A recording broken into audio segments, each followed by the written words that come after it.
თუ არ უნდა ამ ერს თავის გადარჩენა, ხო? მაშინ არც არის ღირსი იმ ერმა იარსებოს. რომელ აფხაზეთის და რომელი სამაჩაბლოს დაბრუნებაზე, რომელი ტერიტორიული მთლიანობის აღდგენაზე ლაპარაკობთ, ან ოცნებობთ ხალხო, აგერ აზერბაიჯანთან, რომელთან არც ომი გაქვთ, რომელიც დამოკიდებული იყო ამდენი ხანი მთლიანად საქართველოზე, საქართველოსთან ჰქონდა ერთი მისაღები გზა და ავტობი იყო გასატანი, შეიარაღება ჰქონდა შესასყიდი თუ ენერგეტიკული თუ სატრანსპორტო ხაზები საქართველოში არსებობდა.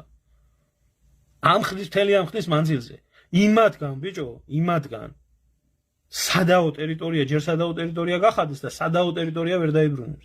ესენი დაიბრუნებენ ბიჭო ახლა პირსისხლიანი რუსეთიდან, რომელიც ერთ მტყაվել იმას, რა ქვია, უკრაინის მიწას არ უთმობს 50 კბილებამდე შეიარაღებულ ქვეყანას. ამათგან დაიბრუნებენ მიწას და ამათგან მოახდენენ ტერიტორიული მთლიანობის აღდგენას. და ეს პოლიტიკა